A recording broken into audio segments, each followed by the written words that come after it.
아버님, 지금 뭐 하시는 거예요? 애 때리시게요? 저 지금 이거 다 찍고 있어요. 며느리는 스마트폰 카메라를 제 친구의 얼굴에 바짝 들이대며 싸늘하게 비웃었습니다. 이거 아동학대인 거 아시죠? 저 지금 경찰 부르겠습니다. 노망 나신 거 아니면 당장 그 손 내리세요. 훈육 좀 했다는 이유로 순식간에 시아버지를 범죄자 취급하며 경찰을 부르겠다는 며느리. 급기야 치매 노인으로 몰아 정신병원에 가두고 전 재산을 가로채려는 끔찍한 계획까지 세우는데요. 하지만 그녀는 꿈에도 몰랐을 겁니다. 그 노망난 시아버지가 그녀의 인생을 송두리째 뒤흔들 치밀한 반격을 준비하고 있다는 사실을요. 호적에서 파버리기 전에 먼저 파멸을 선사한 통쾌한 사이다. 복수국. 오늘의 사연 시작합니다. 애기 죽이지 마시라니까요. 나이가 들면 입은 닫고 지갑은 열라는 말이 있습니다. 제 친구 김덕만은 그 격언을 누구보다 잘 실천하며 살아온 친구죠. 자수성가에서 50억 자산가 소리를 듣지만 친구들 앞에서는 밥값 한 번 시원하게 내는 게 낙인, 그저 평범하고 사람 좋은 노인입니다. 그런 덕만이 오랜만에 손주 재롱 좀 보자며 저를 고급 한정식 집으로 불렀을 때만 해도 분위기는 참 좋았습니다.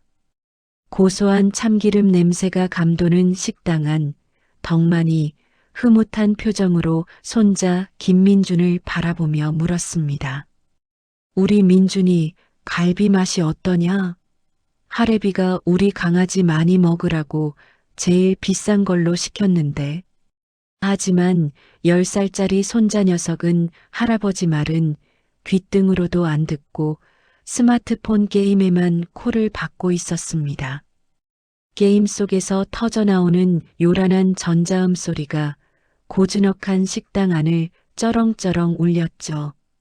식사를 하던 주변 손님들이 하나둘씩 눈살을 찌푸리며 우리 테이블을 쳐다보기 시작했습니다. 그때 참다 못한 식당 직원이 조심스럽게 우리 테이블로 다가와 정중히 부탁했습니다. 손님, 죄송하지만 다른 손님들이 불편해하셔서요. 아이 게임 소리 조금만 줄여주실 수 있을까요? 상식적인 부탁이었습니다. 그런데 며느리 최미진의 반응은 전혀 상식적이지 않았습니다. 최미진이 젓가락을 탁 내려놓으며 날카롭게 쏘아붙였습니다. 아니, 내 돈 내고 밥 먹으러 와서 왜 이런 소리를 들어야 하죠? 애가 밥 먹다가 심심해서 게임 좀 할 수도 있는 거지. 그걸 가지고 눈치를 줘요? 애기 죽게 진짜. 직원이 당황해서 얼굴이 빨개지며 어쩔 줄 몰라 했습니다. 보다 못한 덕만이 식탁을 주먹으로 쾅 내리치며 소리쳤습니다. 그만해라. 어디서 배워먹은 버르장머리야? 잘못은 우리가 해놓고 왜 애먼 사람을 잡냐? 민준이 너도 그래. 어른들하고 밥 먹는데 핸드폰 집어치워. 덕만이 민준이 손에서 스마트폰을 뺏으려 하자 민준이가 악을 쓰며 소리를 질렀습니다. 아, 싫어. 내 거야. 내놓으라고. 민준이가 발을 동동 구르더니 식탁 위에 있던 물컵을 집어 덕만을 향해 힘껏 던졌습니다. 퍽 소리와 함께 물컵이 덕만의 가슴팍에 맞고 튕겨나가 옆 테이블 바닥으로 떨어져 산산조각이 났습니다. 덕만은 충격으로 입도 다물지 못한 채 젖은 옷을 내려다보다가 이내 화가 머리 끝까지 치솟았습니다. 덕만이 벌떡 일어나 민준이의 종아리를 걷어올리려 하며 호통쳤습니다. 이놈의 새끼, 할애비한테 물건을 던져. 오늘 종아리 좀 맞아야겠다. 그 순간이었습니다. 최미진이 잽싸게 스마트폰을 꺼내 들더니 동영상 촬영 버튼을 눌렀습니다. 최미진이 카메라 렌즈를 덕만의 얼굴에 들이대며 싸늘하게 내뱉었습니다. 아버님, 지금 뭐 하시는 거예요? 애 때리시게요? 저 지금 이거 다 찍고 있어요. 이거 아동학대인 거 아시죠? 저 지금 경찰 부르겠습니다. 덕만이 기가 막히다는 듯 며느리를 쳐다보며 말했습니다. 뭐, 자식이 할애비한테 컵을 던지는데 훈육도 못하냐? 훈육이요? 이게 훈육이에요? 폭력이지. 요즘 세상에 애한테 손 떼면 바로 잡혀가는 거 모르세요? 애기 죽이지 마시라니까요. 평생 법 없이도 살 사람이라는 소리를 듣던 덕만에게 경찰을 부르겠다니 그것도 며느리가 말입니다. 덕만은 뒷목을 잡고 휘청거렸습니다. 그날 저녁 저는 걱정스러운 마음에 덕만의 집을 찾았습니다. 거실에는 팽팽한 긴장감이 감돌고 있었습니다. 퇴근한 아들 김철수가 소파에 머리를 감싸 쥐고 있었고 최미진은 팔짱을 낀 채 서 있었습니다. 덕만이 아들 김철수를 보며 억울함을 토로했습니다. 철수야, 내가 말 좀 해봐라. 민준이가 나한테 물컵까지 던졌다. 내가 할애비로서 그 정도 야단도 못 치냐? 내 처는 나더러 경찰을 부르겠다느니 어쩌니 하는데 이게 말이 되냐? 김철수가 깊은 한숨을 내쉬며 덕만을 쳐다보았습니다. 하지만 김철수의 입에서 나온 말은 덕만의 가슴에 또 한 번 대못을 박았습니다. 아버지, 솔직히 아버지가 요즘 세상 물정을 너무 모르시긴 해요. 요즘 누가 애들을 때리면서 가르쳐요? 그리고 식당에서 그렇게 큰 소리 치시면 민준이가 얼마나 창피했겠어요. 덕만이 믿을 수 없다는 표정으로 아들을 바라보았습니다. 뭐라고? 그럼 애가 버르장머리 없이 구는데 오냐 오냐 하라는 거냐? 옆에 서 있던 최미진이 끼어들었습니다. 아버님, 민준이 지금 방에서 경기 일으키고 있어요. 아까 식당에서 아버님이 눈 부라리면서 위협하신 것 때문에 충격받아서 잠도 못 자고 있다고요. 이거 정서적 학대예요. 아세요? 학대? 내가 내 새끼 잘 되라고 한 게 학대냐? 네, 그게 학대라고요. 그리고 아까 보니까 아버님 눈빛이 정상이 아니시던데 혹시 분노 조절 장애 있으신 거 아니에요? 요즘 노인들 치매 오면 폭력적으로 변한다던데. 최미진은 뻔뻔하게 덕만을 치매 환자 취급하기 시작했습니다. 덕만이 화가 나서 벌떡 일어났습니다. 너 지금 말 다 했냐? 내가 치매라니. 꺼봐요. 지금 또 소리 지르시잖아요. 어머 무서워라. 여보, 당신도 봤지? 아버님, 지금 나 때리려고 하시는 거. 최미진은 김철수의 팔을 잡으며 과장되게 몸을 떨었습니다. 김철수가 난처한 듯 덕만에게 말했습니다. 아버지, 제발 좀 진정하세요. 미진이 놀라잖아요. 덕만은 기가 차서 말도 안 나온다는 듯 입을 뻐끔거렸습니다. 평생을 바쳐 키운 아들놈이 제 마누라 치마폭에 쌓여서 아비한테 눈을 부라리는 꼴이라니요. 최미진이 승기를 잡았다는 듯이 싸늘한 목소리로 통보했습니다. 아버님, 저 더는 못 참아요. 민준이 정서 발달을 위해서라도 당분간 격리가 필요할 것 같아요. 앞으로 민준이 근처에는 얼씬도 하지 마세요. 방에서 나오지도 마시고요. 뭐, 내 집에서 내가 내 손주도 못 본다는 거냐? 네. 만약에 또 민준이한테 소리 지르거나 접근하시면 아까 식당에서 찍은 영상 가지고 바로 경찰서 가서 고소장 접수할 거예요. 접근 금지 신청도 낼 거고요. 덕만이 억울함에 가슴을 치며 소리치려 했지만 최미진이 손가락을 들어 입술에 갖다 대며 말을 잘랐습니다. 쉿! 소리 지르시면 이것도 정서적 학대로 추가할 거예요. 변호사 알아보고 싶으시면 그렇게 하세요. 아, 참. 건물 명의는 아직 아버님 거니까 변호사 살 돈은 있으시겠네. 최미진의 마지막 말에는 비릿한 돈 냄새가 섞여 있었습니다. 덕만은 힘이 다 빠진 듯 의자에 털썩 주저앉았습니다. 그의 굽은 등이 서러움에 들썩거렸습니다. 덕만은 떨리는 목소리로 중얼거렸습니다. 내가 어떻게 키웠는데 이것들이. 김철수는 아내의 눈치를 보며 슬금슬금 안방으로 들어가 버렸고 최미진은 덕만을 경멸 어린 시선으로 한번 훑어보고는 획 돌아서서 따라 들어갔습니다. 거실에는 덩그러니 남겨진 덕만과 저뿐이었습니다. 친구로서 해줄 수 있는 말이 없었습니다. 하지만 저는 알고 있었습니다. 이건 단순한 고부 갈등이 아니라는 것을요.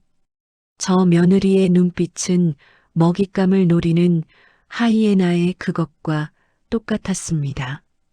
저는 주머니 속에 넣어둔 소형 녹음기가 잘 돌아가고 있는지 손끝으로 확인했습니다. 덕만이 힘겹게 몸을 일으켜 자신의 방으로 터벅터벅 걸어 들어가는 뒷모습이 오늘따라 유난히 작아 보였습니다. 방문이 닫히는 소리가 마치 감옥문이 닫히는 소리처럼 쿵 하고 제 가슴을 때렸습니다. 식당에서의 소동이 있고 딱 일주일이 지났습니다. 동네 경로당과 마트에는 벌써 이상한 소문이 파다했습니다. 덕만 영감이 노망이 나서 며느리한테 소리 지르고 손주를 때린다더라는 흉흉한 소문이었죠. 최미진이 벌써 동네 여론을 조작해 놓은 것이었습니다. 저는 당장 김덕만의 집으로 달려갔습니다. 대문을 열고 들어서자마자 가장 먼저 눈에 띈 것은 현관 입구 천장에 달린 시커먼 CCTV 카메라였습니다. 거실에도 부엌에도 심지어 덕만의 방문 앞에도 빨간 불빛을 깜빡이는 카메라가 달려 있었습니다. 마치 중범죄자를 가두는 교도소나 다름없었습니다. 덕만은 거실 소파 구석에 쪼그리고 앉아 멍하니 텔레비전만 바라보고 있었습니다. 제가 덕만의 손을 잡으며 물었습니다. 이게 다 뭐냐? 집안 꼴이 왜 이래? 덕만이 힘없는 목소리로 대답했습니다. 미진이가 달았다. 내가 치매라서 언제 무슨 사고를 칠지 모른다고 나를 감시해야 한다면서. 그때 안방 문이 열리며 최미진이 나와 싸늘하게 웃으며 말했습니다. 어머, 오셨어요? 아버님 안전을 위해서 설치한 거예요. 요즘 치매 노인 실종 사고가 많잖아요. 다 아버님 걱정해서 돈 들여 한 건데 아버님은 그걸 감시라고 생각하시니 제가 참 섭섭하네요. 최미진은 주방으로 가서 과일 접시와 과도를 챙겨오더니 식탁 위에 과도를 툭 내려놓으며 말했습니다. 아버님, 사과 좀 드세요. 최미진은 사과를 깎는 척하다가 갑자기 과도를 바닥에 떨어뜨렸습니다. 쨍그랑 소리와 함께 칼이 덕만의 발치로 떨어졌고 덕만은 반사적으로 칼을 집어들었습니다. 그 순간 최미진이 비명을 질렀습니다. 야, 아버님, 칼은 왜 드세요? 저 찌르시게요? 여보, 철수 씨, 아버님이 칼 들고 설쳐요.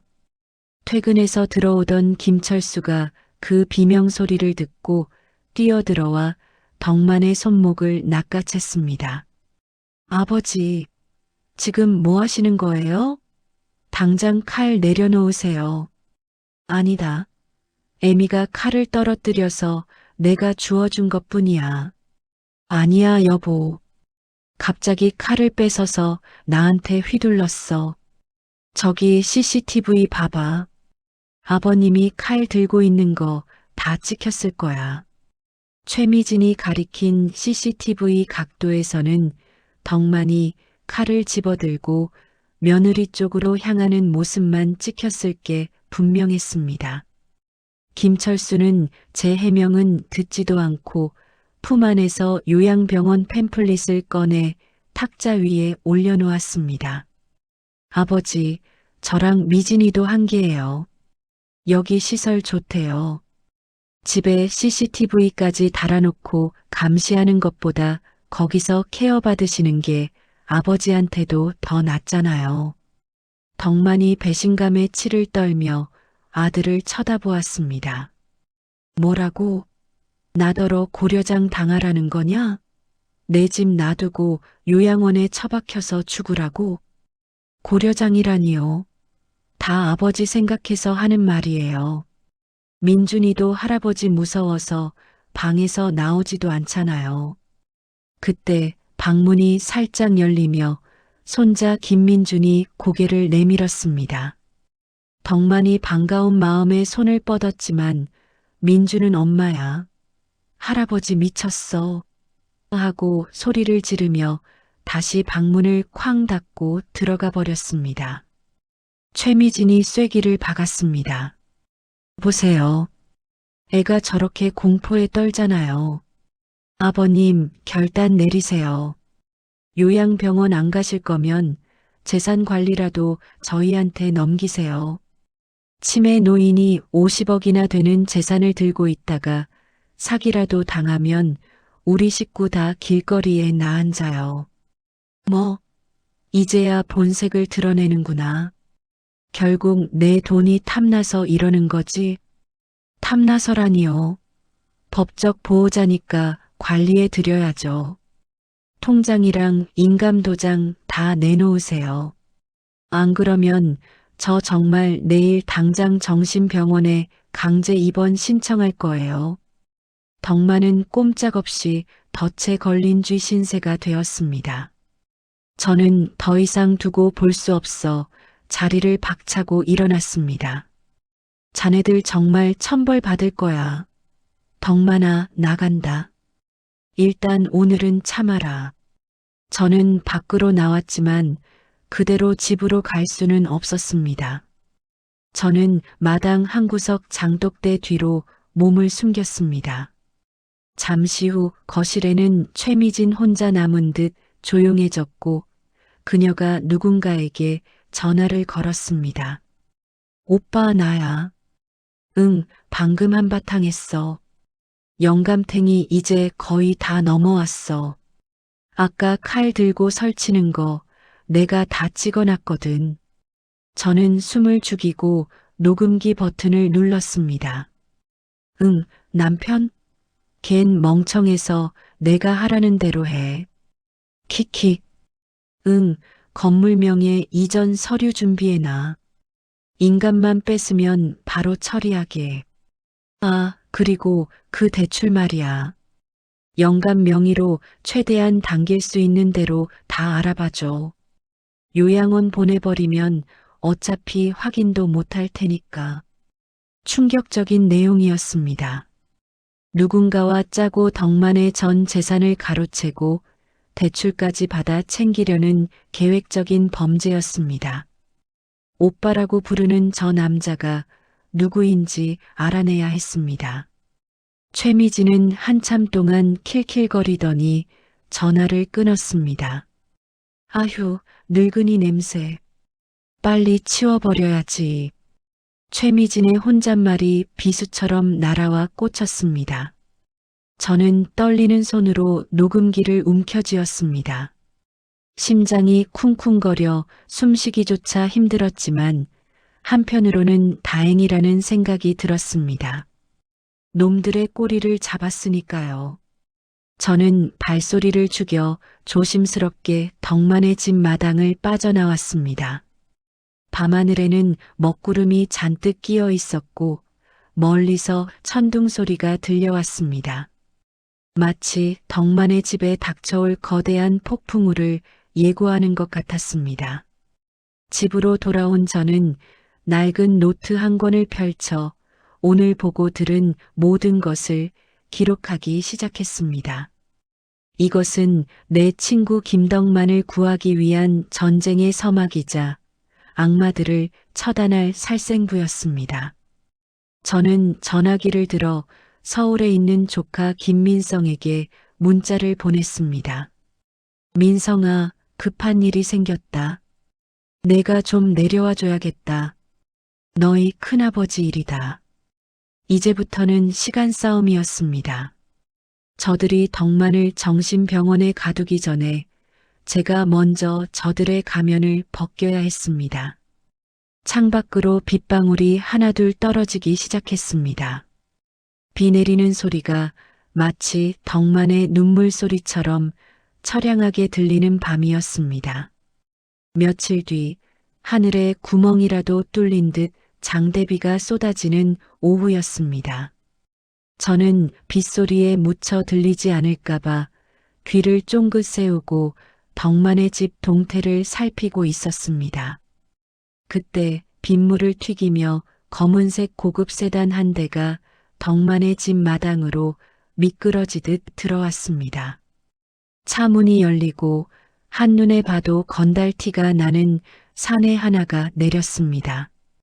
번쩍이는 은갈치색 양복에 굵은 금목걸이를 하고 한 손에는 가죽 클러치백을 든 40대 남성이었습니다. 그가 바로 며칠 전 최미진이 통화에서 오빠라고 불렀던 강 실장이라는 작자임을 직감했습니다. 저는 우산을 쓰는 둥 마는 둥 하며 급히 덕만의 집 현관으로 향했습니다. 현관문이 열려 있었고 거실에서는 벌써 낯선 사내의 거들먹거리는 목소리가 흘러나오고 있었습니다. 이야, 집터가 아주 좋네. 명당이야, 명당.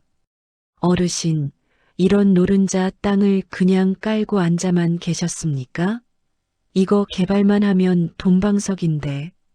제가 거실에 들어서자 강 실장은 마치 제 집 안방인 양덕만이 아끼는 가죽 소파 정중앙에 다리를 꼬고 앉아 있었습니다. 덕만은 기가 차다는 표정으로 지팡이를 짚고 서 있었고 최미진은 그 옆에서 간사한 웃음을 흘리고 있었죠. 덕만이 지팡이로 바닥을 쿵 찍으며 소리쳤습니다. 너는 뭐하는 놈인데 남의 집에 신발도 안 벗고 들어와서 행패야? 당장 나가지 못해?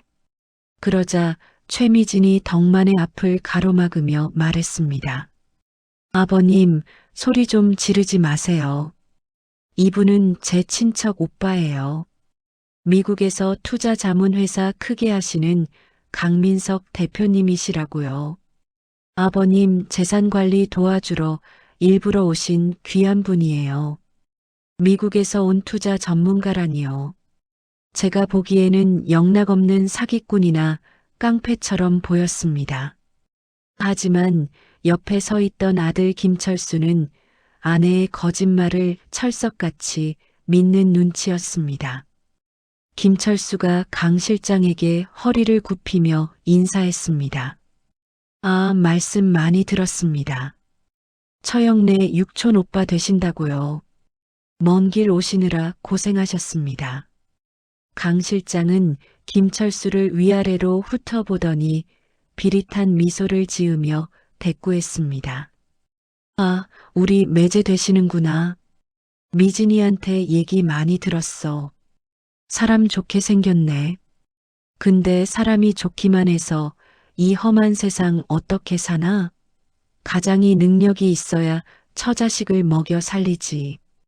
초면부터 반말을 찍찍 내뱉는 강 실장의 태도에 김철수의 얼굴이 붉어졌지만 그는 아무 대꾸도 못하고 머리만 긁적였습니다. 강 실장은 클러치백에서 두툼한 서류 뭉치를 꺼내 탁자 위에 툭 던졌습니다. 자, 시간 없으니까 본론으로 갑시다. 어르신, 여기 도장 찍으시죠.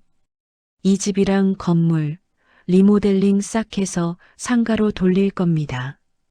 제가 견적 다 뽑아왔으니까 믿고 맡기시면 됩니다. 덕만이 서류는 거들떠보지도 않고 고함을 쳤습니다. 누구 마음대로 내 집을 뜯어고쳐?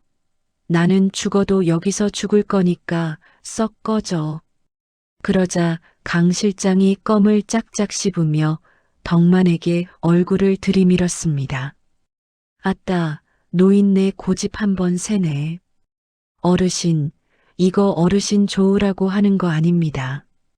다 자식들 잘 살라고 하는 거지. 매제 사업하다가 빚진 거 내가 모를 줄 알아요? 그거 갚고 새 출발하려면 이 집 담보로 대출 당기는 수밖에 없어요. 김철수가 깜짝 놀라 아내 최미진을 쳐다보았습니다. 자신의 빚 문제를 낯선 처남이 알고 있다는 사실에 당황한 기색이 역력했죠. 최미진이 김철수의 팔을 잡으며 속삭였습니다. 여보, 오빠가 다 해결해 준대. 당신 빚 청산하고 민준이 유학 보내려면 이 방법밖에 없어. 아버님은 어차피 요양원 가실 거니까 이 집 필요 없잖아. 김철수의 눈동자가 흔들렸습니다. 가장의 무게와 빚의 압박, 그리고 아내의 달콤한 유혹 사이에서 갈등하는 모습이었습니다. 덕만은 아들의 흔들리는 모습을 보며 가슴이 무너져 내리는 듯 했습니다. 덕만이 떨리는 목소리로 아들을 불렀습니다. 철수야, 너 정말 이 애비집을 팔아먹을 셈이냐? 내가 그러고도 자식이냐? 김철수는 고개를 푹 숙인 채 입을 다물어 버렸습니다. 강 실장은 이제 대놓고 덕만을 협박하기 시작했습니다. 그는 소파에서 일어나 덕만을 구석으로 몰아붙였습니다. 어르신, 좋게 말할 때 도장 내놓으시죠. 미진이가 위임장 다 써뒀으니까 인감만 찍으면 끝납니다. 괜히 힘 빼지 마시고. 덕만이 뒷걸음질 치며 저항했지만 강 실장의 덩치에 밀려 벽에 부딪혔습니다. 보다 못한 제가 나서서 강 실장의 앞을 막아섰습니다. 이보시오, 젊은 양반. 남의 집에서 이게 무슨 짓이오? 어르신이 싫다는데 왜 강요를 해? 이거 엄연한 주거 침입의 협박이요. 강 실장이 저를 벌레 보듯 쳐다보며 비웃었습니다. 뭐야, 이 영감탱이는? 옆집 산다는 그 꼰대야? 남의 가정사에 끼어들지 말고 가서 발 닦고 잠이나 자죠. 뼈 부러지기 싫으면. 강 실장이 제 어깨를 거칠게 밀쳤습니다. 저는 휘청거리며 뒤로 넘어질 뻔했습니다. 그때 최미진이 회심의 카드를 꺼내 들었습니다. 최미진이 팔짱을 끼고 차가운 목소리로 말했습니다. 아버님, 오늘 밤 안으로 도장 안 주시면 저도 어쩔 수 없어요. 내일 민준이 학교 가서 선생님이랑 학부모들한테 다 말할 거예요.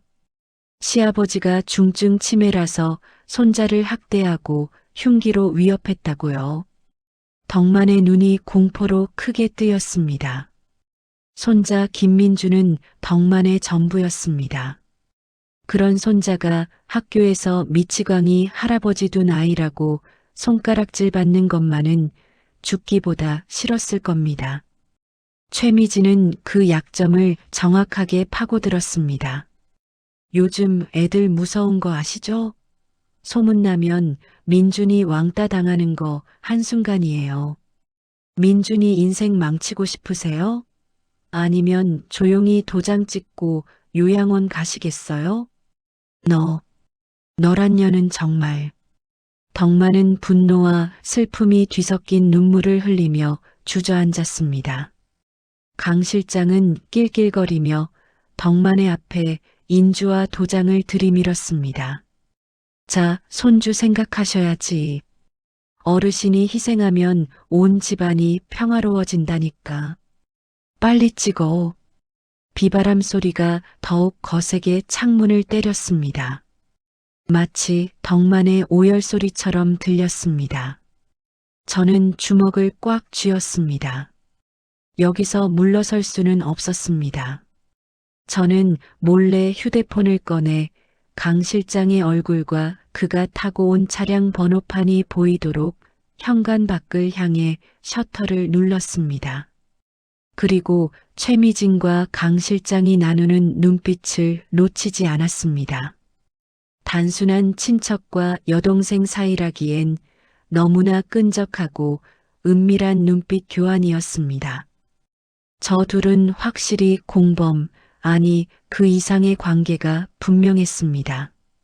잠깐, 도장은 내일 찍지. 오늘은 덕만이가 충격을 받아서 손이 떨려 도장도 못 찍겠구먼. 내일 아침에 내가 잘 설득해서 찍게 할 테니 오늘은 그만 돌아가시오. 제가 기지를 발휘해 시간을 벌어보려 했습니다. 강 실장은 인상을 찌푸리며 저를 노려보았지만 최미진이 눈짓을 하자 어깨를 으쓱했습니다. 좋아. 내일 아침 10시까지 다시 오지. 그때도 안 찍혀 있으면 그땐 민준이 학교로 바로 갑니다. 알았죠, 매제? 강 실장은 김철수의 어깨를 툭툭 치고는 껄렁한 걸음걸이로 밖으로 나갔습니다. 최미진도 흥 하고 콧방귀를 뀌며 안방으로 들어가 버렸습니다. 거실에는 넋이 나간 덕만과 죄책감에 고개를 들지 못하는 김철수, 그리고 저만 남았습니다. 저는 덕만의 어깨를 감싸 안으며 귓속말을 했습니다. 덕만아, 정신 똑바로 차려라. 이대로 당하고만 있을 거냐? 자네 집이랑 재산 다 뺏기고 민준이까지 망가지는 꼴 보고 싶어? 덕만의 흐릿하던 눈동자에 아주 희미한 불꽃이 일렁였습니다. 그는 앙상한 손으로 제 손을 꽉 잡았습니다. 살려달라는 친구로서의 마지막 구조 요청이었습니다. 저는 결심을 굳혔습니다. 내일 아침 10시. 그 시간이 이 지옥 같은 전쟁의 승패를 가를 결전의 시간이 될 것입니다. 다음 날 아침 8시, 저는 덕만을 데리고 비밀리에 제 집 서재로 왔습니다.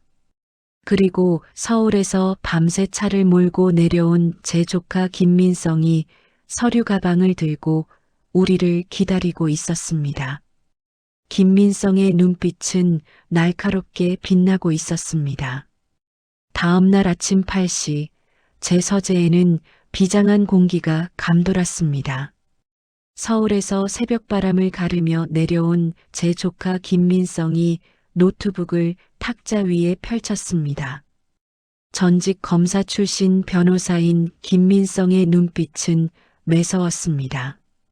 김민성이 모니터 화면을 우리 쪽으로 돌리며 무겁게 입을 열었습니다. 큰아버지, 그리고 덕만 아저씨, 마음 단단히 드셔야겠습니다. 그 강 실장이라는 사람, 본명은 강두식이고 전과 오범인 전문 사기꾼입니다. 김덕만의 눈이 휘둥그레졌습니다. 김덕만이 떨리는 손으로 입가를 가리며 물었습니다. 사기꾼? 그럼 우리 며느리가 미진이가 사기꾼을 친척이라고 속였단 말이냐? 네. 더 충격적인 건 두 사람의 관계입니다. 며느님 금융 기록을 조회해 보니 최근 도박 빚이 상당합니다. 강원도 정선 쪽 사설 도박장에서 만난 사이로 추정됩니다. 아저씨 건물을 담보로 대출받아 그 빚을 갚고 해외로 도주할 계획인 것 같습니다. 김덕만은 억장이 무너지는 듯 가슴을 움켜쥐고 신음했습니다. 평생 뼈 빠지게 일해서 모은 재산이 며느리의 도박빚과 내연남의 주머니로 들어갈 판이었습니다. 게다가 그 과정에서 자신을 치매 노인으로 몰아 정신병원에 가두려 했다니 이건 폐륜을 넘어선 범죄였습니다. 김덕만이 책상을 주먹으로 치며 울부짖었습니다. 내가 호랑이 새끼를 키웠구나. 철수 그놈은 이걸 알고도 가만히 있었단 말이냐? 김민성이 냉정하게 대답했습니다. 철수 형님은 아마 강두식의 정체는 모를 겁니다. 하지만 아내 말만 믿고 아버지를 병원에 보내려 방조한 책임은 피할 수 없죠.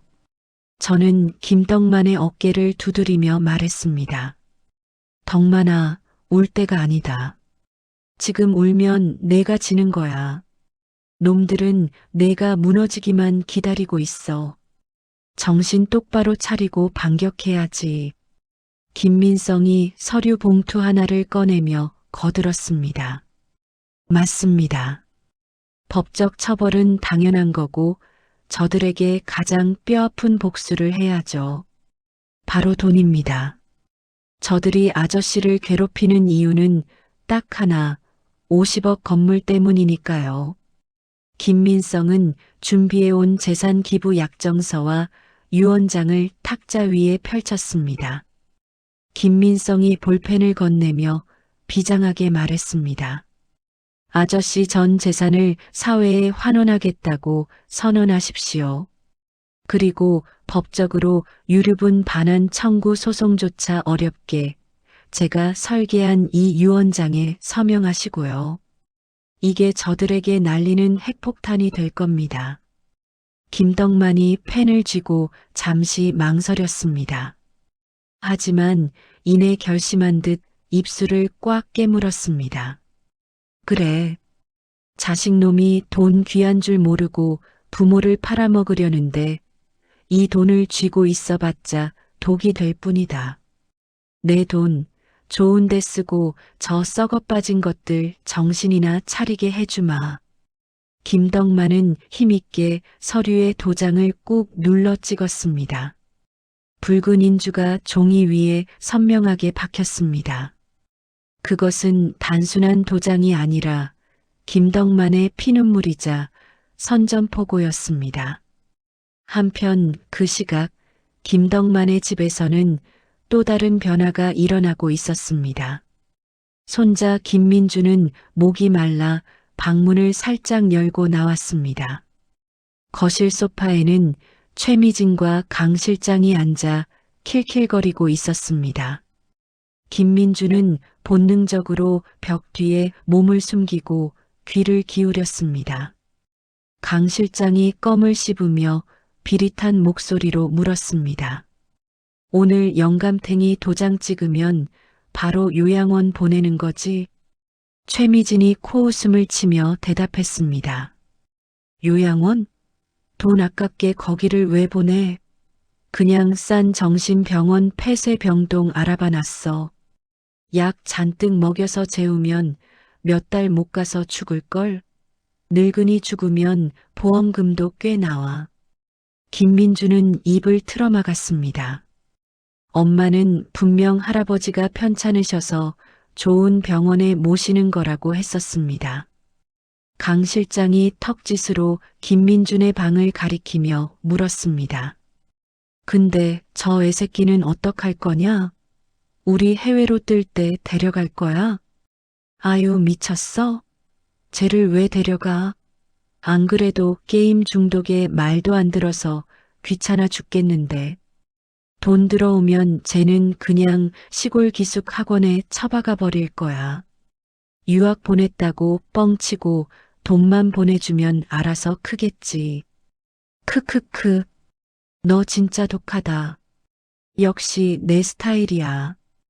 김민준의 눈에서 눈물이 주르륵 흘러내렸습니다. 엄마가 자기를 사랑해서 할아버지가 자기를 때릴까봐 지켜주는 줄 알았습니다. 그런데 엄마에게 자신은 그저 귀찮은 애새끼에 불과했습니다. 김민준의 머릿속에 며칠 전 할아버지가 몰래 쥐어주던 용돈과 따뜻했던 미소가 떠올랐습니다. 김민준은 비로소 깨달았습니다. 진짜 괴물은 할아버지가 아니라 저기 거실에서 웃고 있는 엄마와 낯선 아저씨라는 것을요. 김민준은 소리 죽여 방으로 들어와 이불을 뒤집어 쓰고 결심했습니다. 할아버지를 지켜야 한다고 말입니다. 다시 시계 바늘은 아침 9시 50분을 가리켰습니다. 제 서재에서 김덕만이 옷매무새를 다듬고 있었습니다. 유행 지난 낡은 양복이었지만 깨끗하게 다림질된 셔츠와 반듯하게 맨 넥타이가 그의 결연한 의지를 보여주었습니다. 김민성이 김덕만의 옷깃을 정리해주며 마지막으로 당부했습니다. 아저씨, 기억하시죠? 절대 흥분하시면 안 됩니다. 준비한 말씀만 하세요. 나머지는 제가 다 막아내겠습니다. 알았다. 내 오늘 저것들의 콧대를 아주 납작하게 눌러주마. 김덕만이 지팡이를 짚고 일어섰습니다. 그의 표정은 더 이상 겁먹은 노인의 것이 아니었습니다. 저는 배터리가 완충된 캠코더를 챙겨 들었습니다. 이 역사적인 순간을 1초도 놓치지 않고 기록할 준비가 되어 있었습니다. 자, 가자. 내 집 찾으러. 제가 앞장서서 문을 열었습니다. 우리는 나란히 김덕만의 집 대문을 향해 걸어갔습니다. 대문 너머로 최미진의 날카로운 웃음소리가 들려왔습니다. 그 웃음소리가 비명으로 바뀌기까지 이제 10분도 채 남지 않았습니다. 오전 10시 정각, 결전의 시간이 밝았습니다. 김덕만은 떨리는 손으로 현관문 비밀번호를 눌렀습니다. 삐삐삐삐 띠리릭. 경쾌한 전자음과 함께 문이 열리자 거실에서 기다리고 있던 최미진과 강두식의 시선이 우리에게 꽂혔습니다. 두 사람은 소파에 거만하게 앉아 커피를 마시고 있다가 김덕만 뒤로 줄지어 들어오는 낯선 사내들을 보고 당황한 기색을 감추지 못했습니다. 제 조카 김민성과 검은 양복을 입은 사설 경호원 2명이 김덕만의 양옆을 호위하며 들어섰기 때문입니다. 최미진이 커피잔을 내려놓으며 신경질적으로 쏘아붙였습니다. 아버님, 이 사람들은 다 뭐예요? 도장 찍으라니까 웬 깍두기들을 데리고 오셨어? 지금 협박하세요? 강두식도 인상을 구기며 소파에서 일어났습니다. 그가 껌을 짝 씹어 뱉으며 김덕만에게 다가왔습니다. 어르신, 곱게 끝내자니까 사람을 부르셨네? 이런 건달들 부른다고 내가 겁먹을 줄 알아? 도장이나 내놔. 강두식이 김덕만의 멱살을 잡으려 손을 뻗는 순간이었습니다. 옆에 있던 김민성이 번개같이 앞을 막아서며 강두식의 팔을 제지했습니다. 김민성이 차가운 미소를 지으며 명함을 꺼내 강두식의 양복 주머니에 꽂아주었습니다. 손버릇이 나쁘시군요. 저는 김덕만 씨의 법률 대리인을 맡은 법무법인 정론의 김민성 변호사입니다. 제 의뢰인 몸에 손대시면 폭행죄 추가됩니다. 변호사? 강두식과 최미진의 눈이 휘둥그레졌습니다. 김덕만이 지팡이를 탁탁 치며 거실 중앙으로 걸어 들어갔습니다. 그리고 품 안에서 두툼한 서류 봉투를 꺼내 탁자 위에 보란 듯이 던졌습니다. 퍽 하는 묵직한 소리가 거실의 정적을 깼습니다. 김덕만이 우렁찬 목소리로 외쳤습니다. 도장? 그래, 도장 찍어왔다. 너희들이 그렇게 원하던 내 재산 어떻게 처리했는지 똑똑히 봐라. 최미진이 눈을 번뜩이며 서류 봉투를 낚아채듯 가져가 열어보았습니다. 서류를 읽어 내려가던 최미진의 손이 파르르 떨리기 시작했습니다. 그녀의 얼굴이 순식간에 하얗게 질리더니 급기야 비명을 질렀습니다. 이게 뭐야? 사회환원? 전 재산 기부? 아버님 미쳤어요? 이걸 왜 기부해요? 뭐, 기부? 강두식도 기겁하며 서류를 빼앗아 들었습니다. 서류 맨 아래에는 김덕만의 인감도장이 선명하게 찍혀 있었습니다. 본인 김덕만은 사후 전 재산인 건물과 예금을 사회복지재단에 기부함을 서약합니다. 강두식이 서류를 구겨버리며 악을 썼습니다. 이 노망난 영감탱이가 누구 마음대로 기부를 해? 이거 무효야. 치매 노인이 쓴 거니까 법적 효력 없다고. 강두식이 서류를 찢으려고 하자 경호원들이 달려들어 그의 팔을 꺾어 제압했습니다. 김민성이 침착하게 말했습니다. 소용없습니다. 이미 공증까지 마친 서류고 원본은 제 사무실 금고에 있습니다. 그리고 김덕만 씨가 치매가 아니라는 대학병원 정신건강의학과 진단서도 여기 첨부되어 있습니다.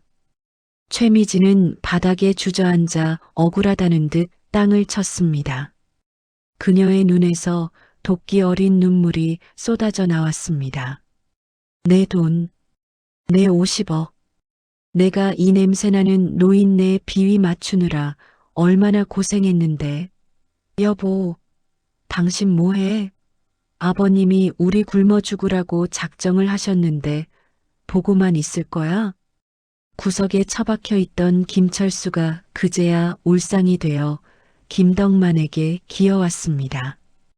김철수가 김덕만의 바짓가랑이를 잡고 애원했습니다.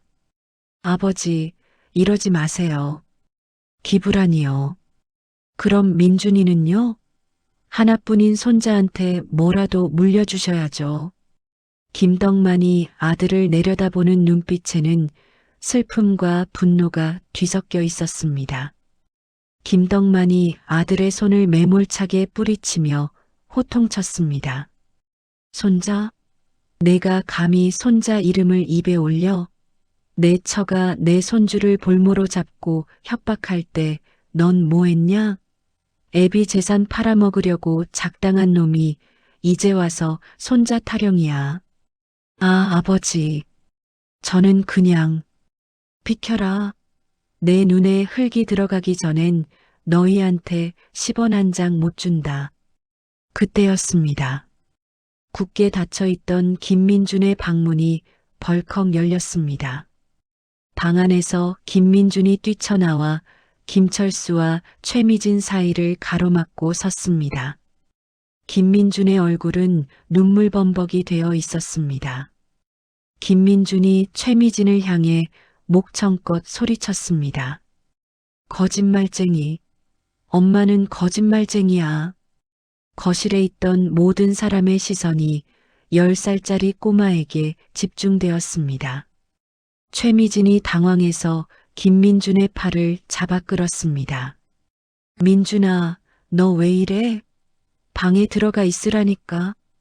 김민준은 엄마의 손을 뿌리치고 김덕만의 품으로 달려가 안겼습니다. 아이는 할아버지의 허리춤을 꼭 껴안고 엉엉 울음을 터뜨렸습니다. 할아버지, 미안해. 내가 잘못했어. 흐앙. 김덕만의 눈시울이 붉어졌습니다. 그가 떨리는 손으로 손자의 등을 쓰다듬었습니다. 우리 강아지 왜 우냐? 하래비는 괜찮다. 김민준이 울먹이며 또렷하게 말했습니다. 할아버지가 나 때린 거 아니야. 엄마가 시킨 거야. 엄마가 할아버지 화나게 해서 소리 지르면 그거 찍어서 경찰한테 보여줘야 한다고 했어. 그래야 할아버지 병원 보내고 우리가 건물 가질 수 있다고. 최미진의 얼굴이 흙빛이 되었습니다. 그녀가 소리쳤습니다. 이게 미쳤나? 민준아, 너 그게 무슨 소리야? 누가 시켰다고 그래? 하지만 김민준의 폭로는 멈추지 않았습니다. 아이는 저를 바라보며 제가 들고 있는 캠코더 렌즈를 향해 소리쳤습니다. 그리고 저 아저씨랑 엄마가 얘기하는 거 다 들었어. 할아버지 병원 보내고 죽게 놔두면 보험금 나온다고 했어. 돈 받으면 나도 귀찮으니까 시골 기숙사에 버린다고 했어. 엄마는 마녀야. 순간 거실에는 찬물을 끼얹은 듯한 정적이 흘렀습니다. 아들의 입에서 나온 충격적인 진실에 김철수는 넋이 나간 사람처럼 입을 벌리고 아내를 쳐다보았습니다. 김철수가 떨리는 목소리로 물었습니다. 미진아, 그게 사실이야? 아버지를 죽게 놔두고 민준이를 버린다고 했다고? 최미진은 입술을 파르르 떨며 뒷걸음질 쳤습니다. 아니야. 애가 뭘 잘못 듣고 헛소리 하는 거야. 오해라고. 그때 궁지에 몰린 강두식이 이판사판이라는 듯 눈을 뒤집었습니다. 그가 품 안에서 잭나이프를 꺼내 들고 김덕만을 향해 달려들었습니다. 이 빌어먹을 영감탱이가 죽어. 다 같이 죽자. 위험해. 제가 소리치기도 전에 김민성이 몸을 날려 강두식의 손목을 걷어찼습니다. 챙강 소리와 함께 칼이 바닥에 떨어졌고 대기하고 있던 경호원들이 강두식을 바닥에 짓눌렀습니다. 강두식은 바닥에 얼굴이 처박힌 채 짐승처럼 울부짖었습니다. 이거 내 돈 내놔. 50억 내놓으라고. 김민성이 옷매무새를 다듬으며 차갑게 말했습니다. 특수 협박의 살인 미수까지. 강두식 씨, 당신은 이제 감옥에서 평생 썩게 될 겁니다. 경찰 오고 있으니 가서 변명하세요. 상황이 종료되자 최미진은 바닥에 주저앉아 김덕만의 바짓가랑이를 잡고 늘어졌습니다. 그녀의 태도가 순식간에 돌변했습니다. 아버님, 제가 잘못했어요. 잠깐 눈이 뒤집혔었나 봐요. 다 빚 때문에. 사기꾼한테 속아서 그런 거예요. 한 번만 용서해 주세요. 김덕만은 차가운 눈으로 며느리를 내려다보았습니다.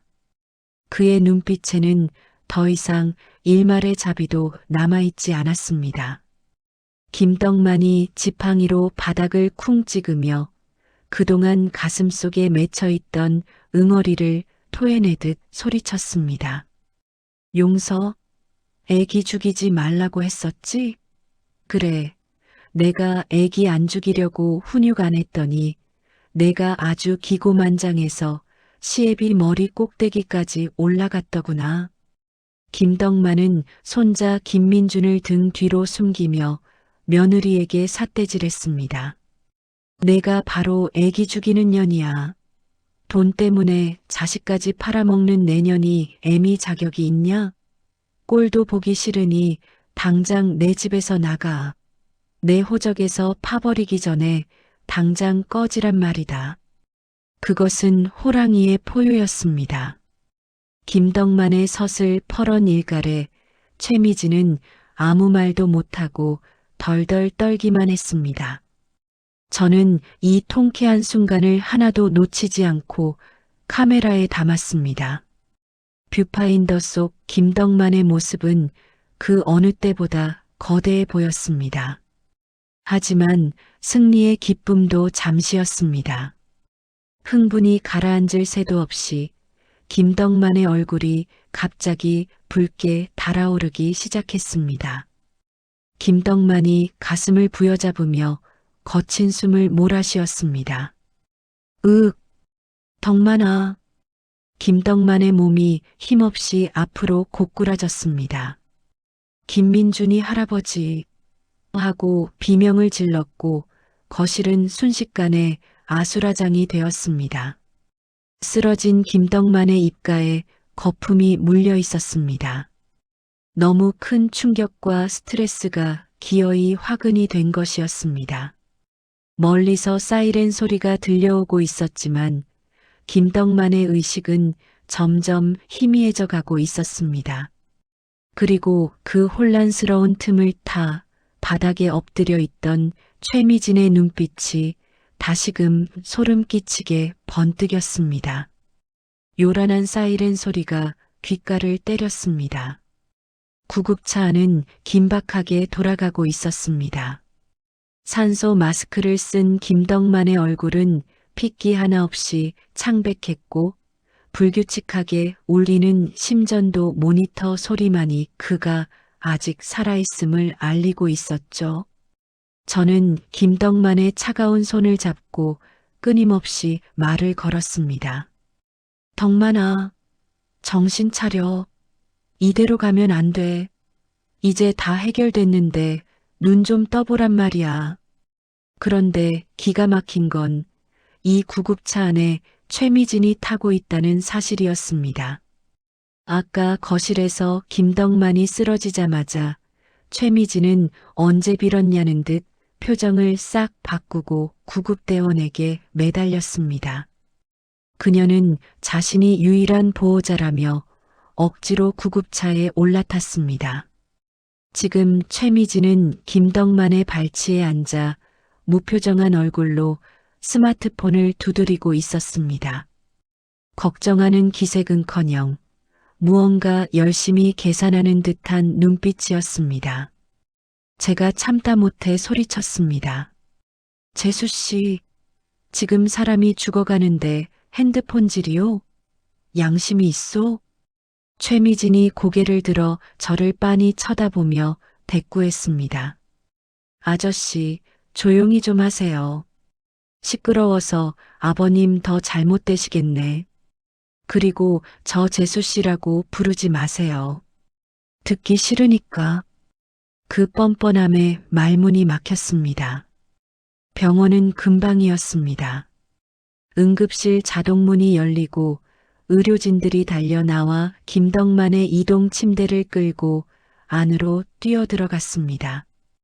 뒤따라오던 김철수와 조카 김민성도 헐레벌떡 응급실 로비로 들어왔습니다. 잠시 후 의사가 심각한 표정으로 보호자를 찾았습니다. 김덕만 환자분 보호자 계십니까? 지금 상황이 아주 안 좋습니다. 최미진과 김철수가 동시에 앞으로 나갔습니다. 의사가 차트를 보며 다급하게 설명했습니다. 급성 뇌출혈입니다. 출혈량이 많아서 뇌압이 급격히 상승하고 있어요.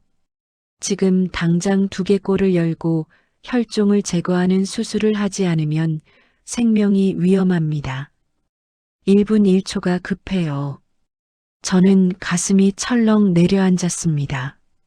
수술만 하면 살 수 있다는 말에 안도하려던 찰나 의사가 수술 동의서를 내밀었습니다. 보호자분, 여기 서명해 주십시오. 수술 중에 발생할 수 있는 위험성에 대해 동의하셔야 진행할 수 있습니다. 김철수가 떨리는 손으로 볼펜을 잡으려 했습니다. 당연히 해야 할 서명이니까요. 그런데 그 순간 최미진이 김철수의 손목을 낚아챘습니다. 최미진의 눈이 뱀처럼 차갑게 빛났습니다. 잠깐만요. 선생님, 설명 좀 더 들어보고 결정할게요. 수술하다가 잘못될 수도 있는 거잖아요. 식물인간이 되거나 장애가 남을 수도 있고요. 의사가 답답하다는 듯 목소리를 높였습니다. 보호자님, 지금 그런 걸 따질 시간이 없습니다. 골든타임을 놓치면 사망 확률이 기하급수적으로 올라갑니다. 일단 살리고 봐야죠. 글쎄, 보호자인 저희가 상의를 좀 해야 한다니까요. 최미진은 의사의 말을 자르고 김철수를 구석으로 끌고 갔습니다. 저와 김민성도 황급히 그 뒤를 따랐습니다. 최미진은 김철수에게 귓속말이 아니라 우리 보란 듯이 또박또박 말했습니다. 여보, 사인하지 마. 지금 아버님 수술 동의하면 우리 진짜 끝이야. 김철수가 사색이 되어 물었습니다. 무슨 소리야? 아버지가 죽게 생겼는데 사인을 하지 말라니? 최미진이 김철수의 멱살을 잡고 흔들며 쏘아붙였습니다. 정신 차려. 아버님 깨어나시면 우리 땡전 한 푼 못 받고 쫓겨나. 게다가 강 실장 오빠랑 나랑 감옥 가게 생겼는데 당신은 무사할 것 같아? 방조제도 죄야. 당신도 전과자 되고 싶어? 하지만 아버님 이대로 돌아가시면 상속은 자연스럽게 당신한테 넘어와. 그 기부 약정서, 유언장, 그거 아버님이 직접 집행하기 전에 돌아가시면 우리가 무효 소송 걸어서 뒤집을 수 있어.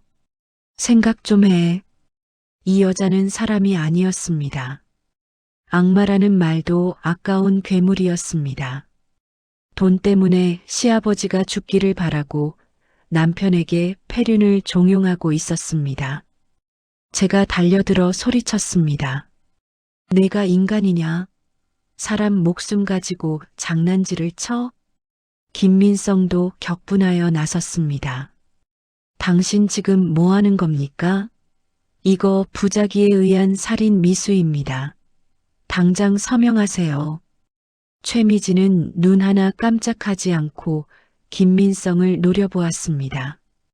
변호사 양반, 법 좋아하시죠? 법적으로 수술 동의권은 직계 가족한테 있어요. 당신네는 남이잖아요. 어디서 감나라, 배나라 해요?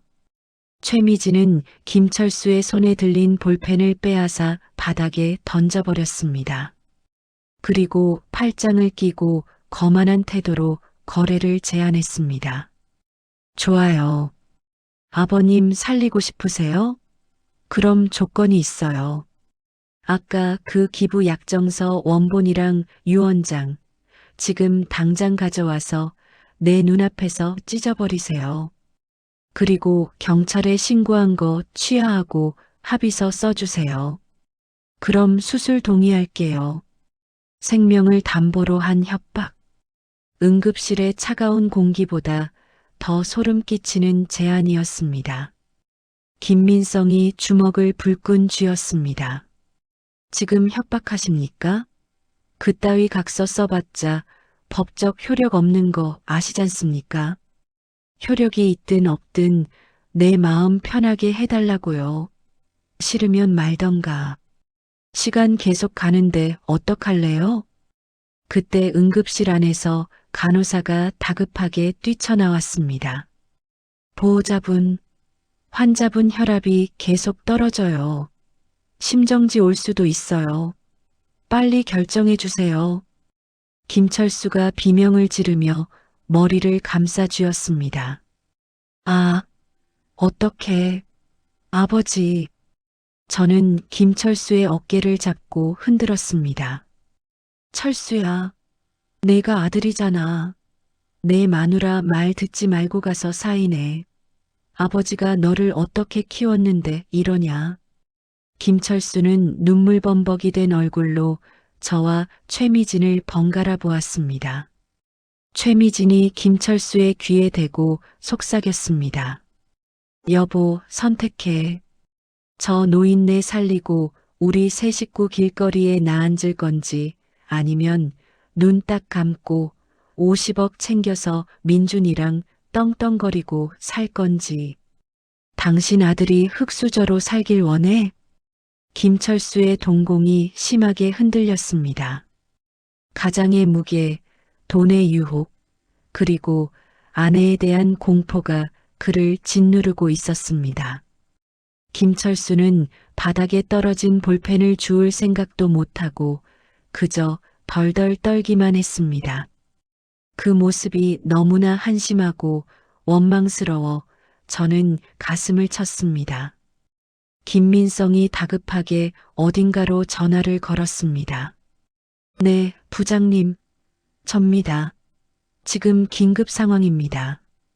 의료법상 대리인 동의가 가능한지 확인해 주십시오. 네, 시간이 없습니다.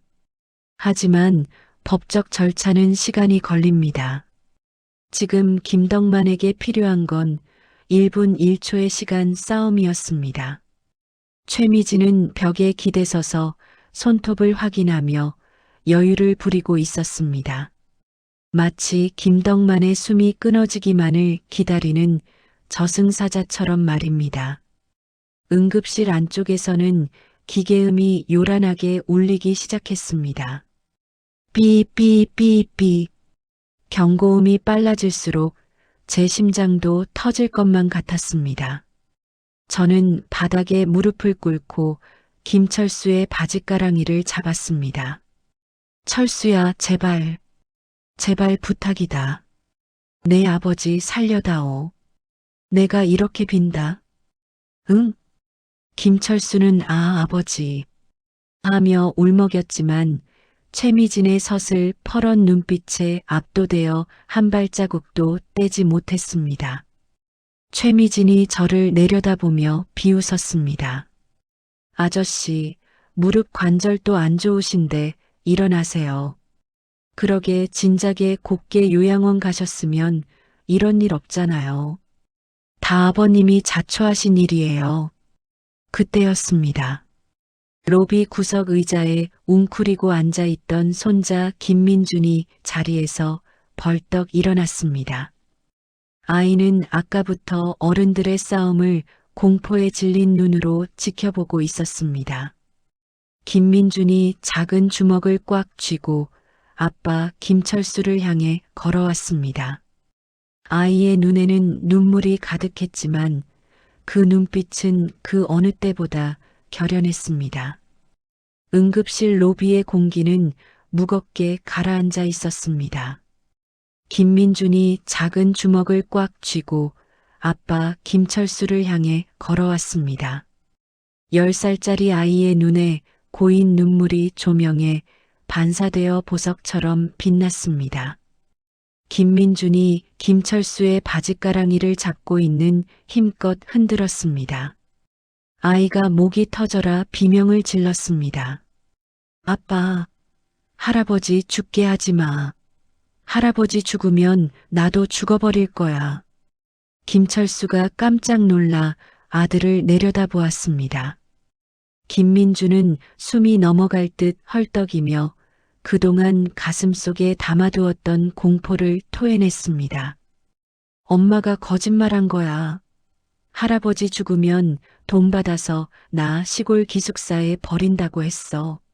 엄마랑 저 아저씨가 나 귀찮다고 버린다고 했단 말이야. 그 말은 김철수의 뇌를 강타하는 번개와도 같았습니다. 김철수는 멍한 표정으로 최미진을 바라보았습니다. 최미진이 당황해서 얼굴이 벌개지더니 김민준의 팔을 거칠게 잡아 끌었습니다. 김민준, 너 조용히 안 해? 애가 충격받아서 헛소리하는 거예요. 여보, 듣지 마. 빨리 결정해. 김철수의 눈동자가 흔들리는 것을 멈췄습니다. 대신 그 자리에 차가운 분노가 차오르기 시작했습니다. 김철수는 자신의 바지를 잡고 있는 아들의 고사리 같은 손을 보았습니다. 그리고 방금 전까지 아내의 눈치를 보며 벌벌 떨던 자신을 보았습니다. 자신의 아버지는 생사의 기로에 서 있고 자신의 아들은 버림받을까봐 공포에 떨고 있었습니다. 그런데 자신은 돈 몇 푼과 아내의 협박에 놀아나고 있었던 것입니다. 김철수가 나직하게 음조렸습니다. 너 정말 민준이를 버리려고 했니? 최미진이 코웃음을 치며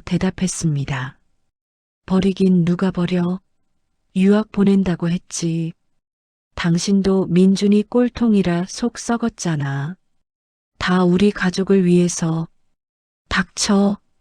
김철수의 입에서 짐승 같은 포효가 터져 나왔습니다. 김철수는 손을 들어 최미진의 뺨을 힘껏 올려붙였습니다. 짝! 하는 파열음이 응급실 로비를 쩌렁쩌렁 울렸습니다. 최미진은 비명도 지르지 못한 채 바닥으로 나동그라졌습니다. 그녀는 믿을 수 없다는 듯 얼얼한 뺨을 감싸 쥐고 남편을 올려다보았습니다. 다 당신, 지금 나 쳤어? 미쳤어? 김철수는 아내를 거들떠보지도 않고 바닥에 떨어진 볼펜을 주워들었습니다. 그리고 의사에게 달려가 수술 동의서를 낚아채듯 받아들었습니다. 종이가 찢어질 듯 거칠게 서명을 마친 김철수가 의사에게 종이를 떠넘기며 소리쳤습니다. 선생님, 제발 살려주십시오. 제 아버지 꼭 좀 살려주세요.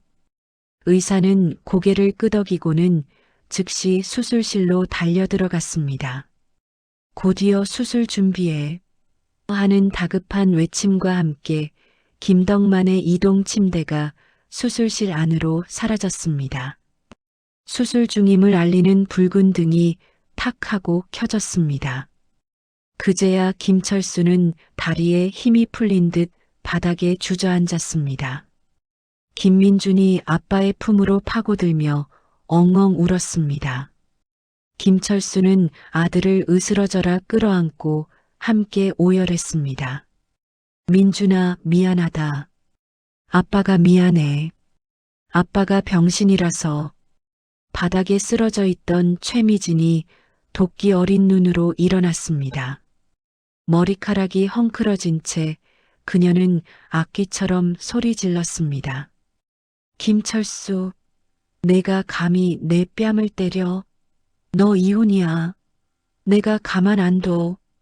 위자료 청구하고 양육권도 내가 가져갈 거야. 너 빈털터리로 만들어서 길바닥에 나앉게 해줄 거라고. 그때 제 조카 김민성이 차분한 목소리로 끼어들었습니다. 그건 좀 힘들 것 같은데요, 최미진 씨. 최미진이 획 돌아보며 쏘아붙였습니다. 넌 또 뭐야? 변호사 나부랭이가 어디서 끼어들어? 김민성은 대꾸 대신 자신의 휴대폰을 들어 보였습니다. 화면에는 녹음 중임을 알리는 빨간 아이콘이 떠 있었습니다. 김민성이 녹음 종료 버튼을 누르며 말했습니다. 방금 수술 동의를 조건으로 유언장 파기를 요구하셨죠? 그리고 환자의 생명을 담보로 협박하셨고요.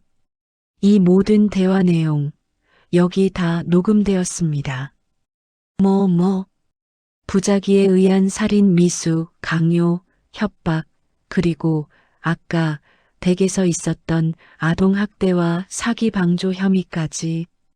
당신은 이제 이혼 소송이 문제가 아니라 형사 재판부터 걱정하셔야 할 겁니다.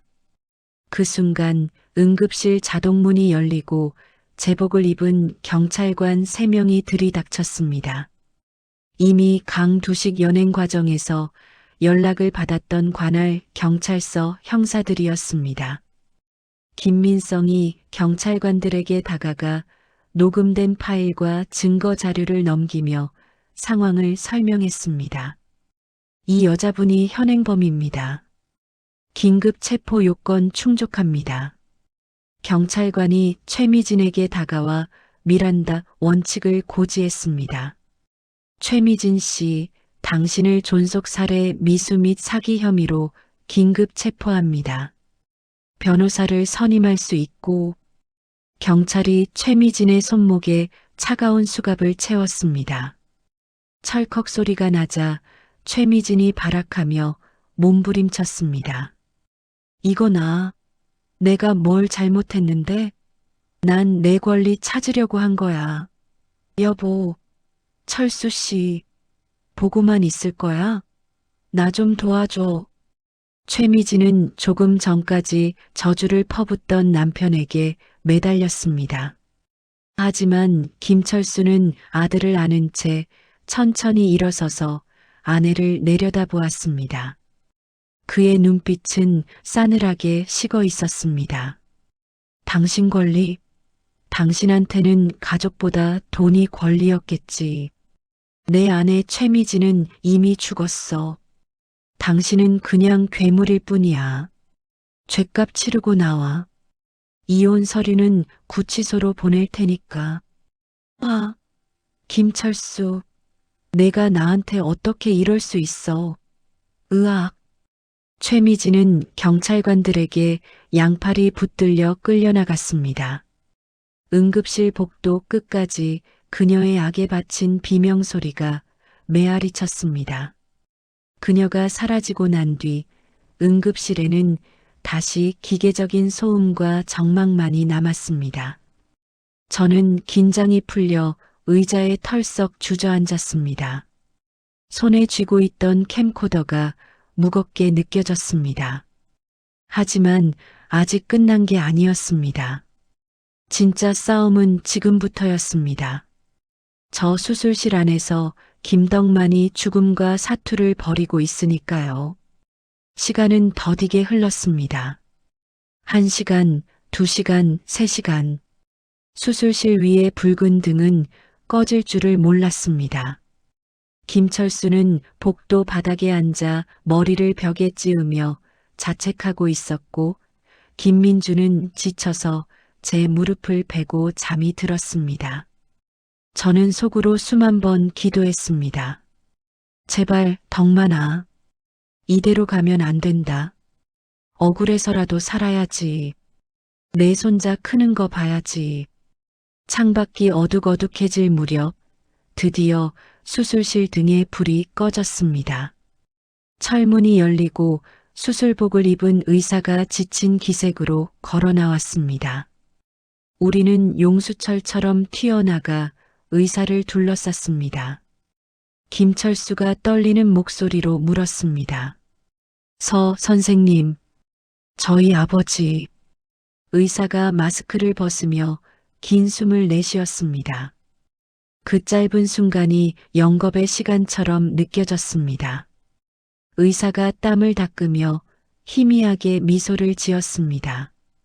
천만다행입니다. 출혈량이 많아서 걱정했는데 수술은 아주 잘 됐습니다. 고비는 넘기셨어요. 아, 김철수가 다리에 힘이 풀려 주저앉으며 통곡했습니다. 감사합니다. 감사합니다, 선생님. 저도 모르게 눈물이 주르르 흘러내렸습니다. 김민성이 제 어깨를 감싸 안으며 안도의 한숨을 쉬었습니다. 다행이에요, 큰아버지. 정말 다행이에요. 잠이 깼던 김민준이 아빠의 등 뒤에 매달려 물었습니다. 아빠, 할아버지 살아? 안 죽었어? 김철수가 눈물 콧물 범벅이 된 얼굴로 아들을 껴안았습니다. 그래, 민준아. 할아버지 사셨어. 우리 민준이가 살린 거야. 내가 할아버지 지킨 거야. 이동 침대에 실려 나오는 김덕만의 모습이 보였습니다. 머리에는 하얀 붕대를 감고 산소호흡기를 끼고 있었지만 심전도 모니터의 그래프는 규칙적으로 뛰고 있었습니다. 규칙적인 삐, 삐, 삐 소리가 마치 승전보를 알리는 북소리처럼 들렸습니다. 우리는 김덕만의 침대를 따라 중환자실 앞까지 갔습니다. 간호사가 면회는 한 명만, 그것도 잠깐만 가능하다고 했습니다. 김철수가 저를 보며 말했습니다. 아저씨가 들어가 보세요. 아버지가 제일 보고 싶어 하실 분은 아저씨일 거예요. 저는 고개를 저으며 김민준의 등을 떠밀었습니다. 아니다. 덕만이가 이승으로 돌아오려고 안간힘을 쓴 건 바로 이 녀석 때문일 거다. 민준이가 들어가거라. 김민준이 조심스럽게 중환자실 문을 열고 들어갔습니다. 유리창 너머로 아이가 할아버지의 투박한 손을 잡고 무언가 속삭이는 모습이 보였습니다. 비록 소리는 들리지 않았지만 저는 알 수 있었습니다. 그것은 사랑한다는 말, 그리고 죄송하다는 말일 겁니다. 김덕만의 손가락이 아주 미세하게 움찔하는 것을 저는 분명히 보았습니다. 창밖에는 어느새 비가 그치고 구름 사이로 둥근 보름달이 환하게 떠올랐습니다. 그 달빛이 병원 복도를 비추자 그동안 덕만의 집안을 짓누르던 어둠이 걷히는 것 같았습니다. 이제 모든 것이 제자리로 돌아올 시간이었습니다. 겨울이 가고 어느덧 봄이 찾아왔습니다. 병원 창밖에는 벚꽃이 흐드러지게 피어 바람에 날릴 때마다 분홍색 꽃비가 내렸습니다. 재활치료실 안 김덕만은 이마에 송글송글 맺힌 땀을 닦으며 평행봉을 잡고 한 걸음 한 걸음 발을 내디뎠습니다. 아직 왼쪽 다리가 조금 불편했지만 지팡이 없이 걷겠다는 그의 의지는 쇠보다 단단했습니다. 하나, 둘, 하나, 둘, 옳지, 조금만 더. 옆에서 김민준이 할아버지의 걸음에 맞춰 구령을 붙여주었습니다. 예전 같으면 스마트폰만 들여다보고 있었을 녀석이 이제는 학교가 끝나자마자 병원으로 달려와 할아버지의 재활 트레이너를 자처하고 나섰습니다. 김덕만은 손자의 응원에 힘입어 마침내 평행봉 끝까지 걸어오는데 성공했습니다. 그가 거친 숨을 몰아쉬며 활짝 웃었습니다. 허허, 우리 강아지 덕분에 하레비가 100m 달리기 선수처럼 쌩쌩하구나. 에이, 할아버지 아직 멀었어. 내일은 운동장 한 바퀴 도는 거다. 알았지? 오냐, 오냐. 암만 돌아야지. 두 사람을 바라보는 제 마음에도 따뜻한 봄바람이 불어왔습니다.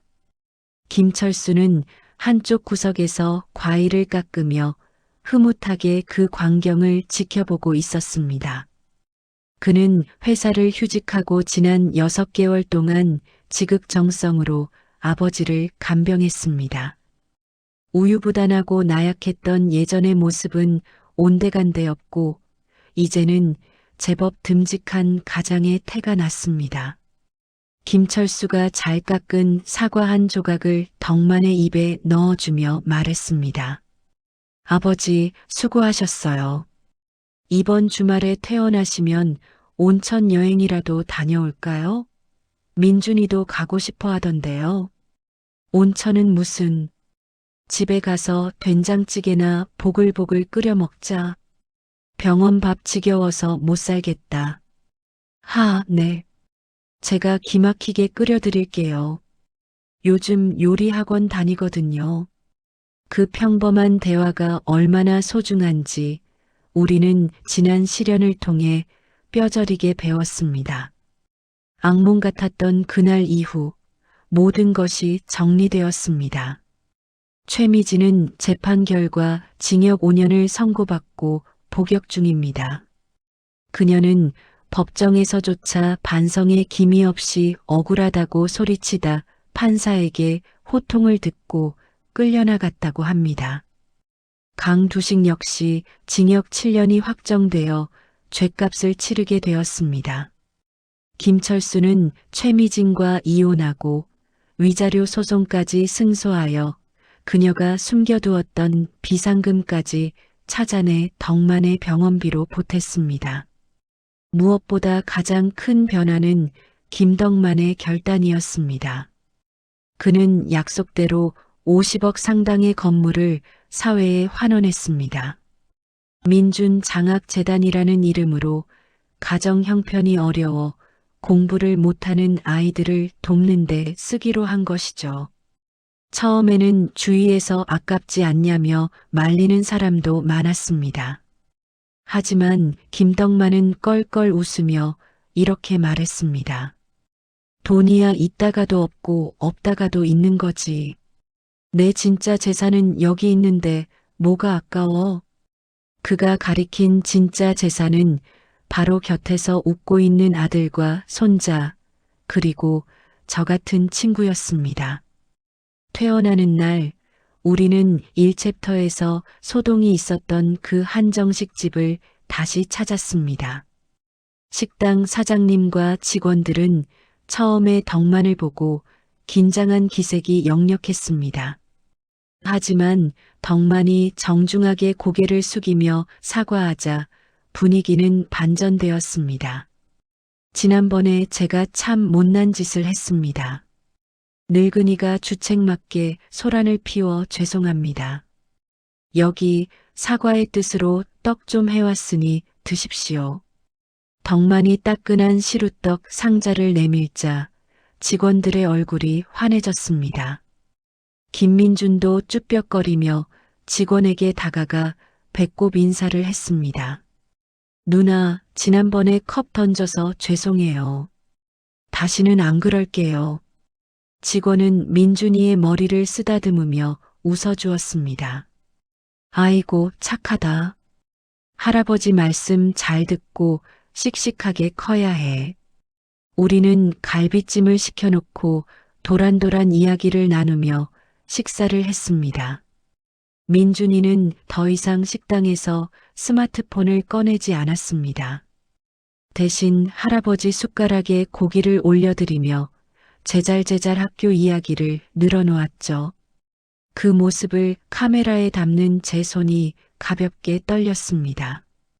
이건 슬픔의 떨림이 아니라 벅찬 감동의 전율이었습니다. 저는 이 영상을 편집해 제 유튜브 채널에 올렸습니다. 영상 제목은 호적에서 며느리만 판 사연, 그리고 진짜 가족의 탄생이었습니다. 반응은 폭발적이었습니다. 조회수는 수백만을 기록했고 댓글창에는 사이다, 결말이다, 눈물 난다, 진정한 어른이시다라는 응원의 메시지가 쏟아졌습니다. 덕만은 댓글들을 하나하나 읽어달라고 조르며 어린아이처럼 좋아했습니다. 야, 이거 봐라. 나보고 갓덕만이란다. 이게 무슨 뜻이냐? 신가드처럼 멋지다는 뜻이다. 이 친구야. 허허, 쑥스럽구먼. 내가 뭐 한 게 있다고. 어느 날 저녁 덕만의 집 평상에 앉아 막걸리를 한 잔 기울이던 우리는 노을 지는 하늘을 바라보고 있었습니다. 집안에서는 철수와 민준이가 장기를 두며 티격태격하는 소리가 들려왔습니다. 그 소리가 마치 아름다운 배경음악처럼 평온하게 느껴졌습니다. 덕만이 빈잔에 술을 채우며 말했습니다. 자네 덕분이야. 자네 아니었으면 나 벌써 저 세상 갔거나 정신병원에 갇혀 있었을 텐데. 고맙네, 친구. 제가 잔을 부딪히며 대답했습니다. 별소리를 다 하네. 자네가 복을 지어서 그런 거지. 애기 죽이지 말라던 며느리 말 틀린 거 하나 없어. 자식 기 살려주려다 내 명줄 끊어놓을 뻔했으니 말이야. 크크크. 맞다, 맞아. 애기는 죽여도 되지만 사람 기는 죽이면 안 되지. 그리고 무엇보다 덕만이 먼 산을 응시하며 묵직한 한마디를 던졌습니다. 돈보다 중요한 건 사람이라는 거 늙어서야 배웠네. 이제 남은 인생은 덤이라 생각하고 베풀면서 살아야지. 그래. 우리 민준 재단 이사장님 앞으로 바쁘시겠어. 우리는 마주보고 호탕하게 웃었습니다. 웃음소리가 담장을 넘어 골목길로 퍼져나갔습니다. 어둠이 내리기 시작했지만 덕만의 집 창문에서 새어나오는 불빛은 그 어느 때보다 밝고 따뜻했습니다. 그 불빛은 단순히 전등빛이 아니었습니다. 욕망과 거짓으로 얼룩졌던 한 가정이 시련을 딛고 다시 피워낸 진짜 희망의 빛이었습니다. 저는 카메라의 녹화 버튼을 끄며 생각했습니다. 이 이야기는 여기서 끝나지만 김덕만과 그의 가족들이 써내려갈 진짜 행복은 이제부터 시작이라고 말입니다. 봄밤의 달콤한 공기 속으로 막걸리 냄새와 사람 사는 냄새가 기분 좋게 섞여 들어갔습니다. 돈보다 중요한 건 사람이다. 오늘 사연의 주인공 덕만 씨가 남긴 마지막 말이 긴 여운을 남깁니다. 돈이면 다 된다는 물질 만능주의가 판치는 세상이라지만 죽음의 문턱에서 덕만 씨를 다시 일으켜 세운 건 50억 건물이 아니라 손자의 진심 어린 눈물과 가족의 사랑이었습니다. 비 온 뒤에 땅이 더 굳어진다는 말처럼 뼈아픈 시련을 겪고 나서야 비로소 진짜 가족으로 거듭난 덕만 씨네 식구들. 이제는 그 평상 위에서 막걸리 한잔하며 웃을 일만 가득하시길. 그리고 개과천선한 손자 민준이가 할아버지의 사랑 속에서 바른 청년으로 자라길 진심으로 응원합니다. 청취자 여러분의 가정에도 오해와 갈등 대신 서로를 보듬어주는 이해와 사랑이 저 봄날의 벚꽃처럼 만개하길 바랍니다. 때로는 밉고 서운할 때도 있겠지만 그래도 결국 끝까지 내 편이 되어주는 건 가족이니까요. 오늘도 긴 사연 함께 울고 웃으며 공감해 주셔서 정말 고맙습니다. 이야기를 끝까지 들어주신 분이 계시다면 잘 들었다고 댓글 하나만 남겨주세요. 감사합니다.